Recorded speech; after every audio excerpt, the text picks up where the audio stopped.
नमस्ते, मैं हूं पायल रोहातगी। हम सबको पता है कि भारत के अंदर बहुत ज्यादा लीगल वाइसेस हैं। हम देखते हैं कि सुपरस्टार्स अजय देवगन, शाहरुख खान पान मसाला का ऐड कर रहे हैं क्योंकि उनको पैसे मिल रहे हैं। दूसरी ओर हम देखते हैं रणबीर कपूर से लेके सब जवान जवान एक्टर्स कोल्ड ड्रिंक का ऐड करते हैं क्योंकि उनको पैसे मिलते हैं, चाहे वो कोल्ड ड्रिंक पेप्सी हो या कोका कोला।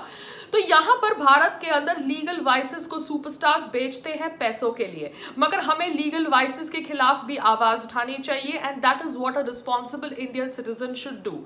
शेरा पुरोहित, जी हाँ, ही इज फ्रॉम राष्ट्रीय राजपूत करनी सेना। उनका एक व्हाट्सएप मैसेज आया था मेरे ऑफिस के नंबर पर और उन्होंने ईमेल भी किया। उन्होंने इंफॉर्मेशन हमारे साथ शेयर करी कि कैसे धर्मा प्रोडक्शन और करण जौहर ने COTPA act 2003 and information and technology act 2000 का उल्लंघन किया है और इसके खिलाफ उन्होंने पुलिस कंप्लेंट दर्ज करी, मगर the police has not registered an FIR, so he has written a letter to the police आयुक्त Mira Bhayandar Vasai Virar area asking them to file an FIR against his police complaint, क्योंकि इस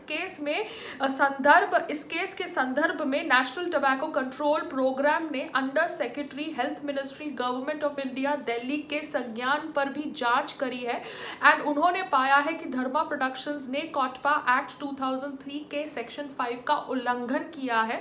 अपने पत्र में नेशनल टोबैको कंट्रोल प्रोग्राम ने धर्मा production को साफ तौर से दोषी करार दिया है।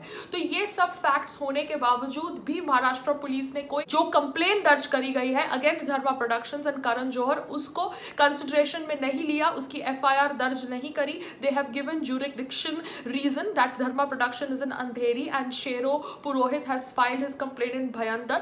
But I would appreciate if these logistics are solved because एक गलत काम है। आने वाली पीढ़ी को हमें ऑब्वियसली समझाना पड़ेगा कि कैसे उन्हें वॉलंटरीली लीगल वाइसेस से दूर रहना पड़ेगा, चाहे वो स्मोकिंग हो, चाहे वो तंबाकू हो, बिकॉज तंबाकू से कितनी जाने जाती है एंड गरीब जाने ज़्यादा जाती है। As a responsible citizen, as a so called famous producer, चाहे करण जौहर हो या एकता कपूर हो, they need to be responsibly trying to sell their business. क्योंकि दूसरी ओर एकता कपूर के खिलाफ भी राष्ट्रीय राजपूत करनी सेना ने कंप्लेंट दर्ज करी थी बिकॉज उसने अपने कोई ऑल्ट बालाजी के सीरियल के अंदर चेतक नाम का प्रयोग किया था जो महाराणा प्रताप का एस्टीम घोड़ा था। So this shows that Ekta Kapoor को पैसे कमाने के लिए कुछ फर्क नहीं पड़ता। वो एक तरफ पॉर्न एक्ट्रेस को भी बेच सकती है, दूसरी तरफ महाराणा प्रताप के घोड़े का नाम इस्तेमाल कर सकती है गलत तरीके से, और तीसरी ओर आर्मी ऑफिसर्स के यूनिफॉर्म की बदनामी कर सकती है बिकॉज उसको सिर्फ पैसे कमाने से लेना देना है, उसको कोई मॉरल वैल्यूज नहीं देने आने वाली पीढ़ी को। मुझे समझ नहीं पड़ता इतने पैसे का वो करेगी क्या, क्योंकि जब वो ऊपर जाएगी तो इतने पैसे लेके नहीं जाएगी। So learn to be little responsible is all I want to say to Ekta Kapoor and Karan Johar. Karan Johar, अगर आपके धर्मा प्रोडक्शंस और आपने जानबूझ के कोटपा एक्ट का उल्लंघन नहीं किया है देन आप माफी मांग सकते हैं, मगर अगर आप जानबूझ के कोटपा एक्ट का उल्लंघन करके तंबाकू के खिलाफ लड़ाई में सपोर्ट नहीं दे रहे तो this is something which is not expected from you.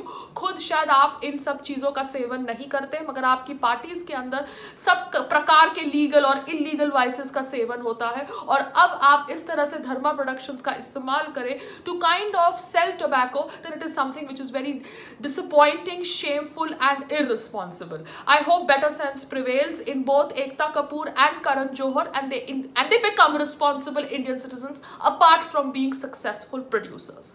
Namaste, Jai Hind.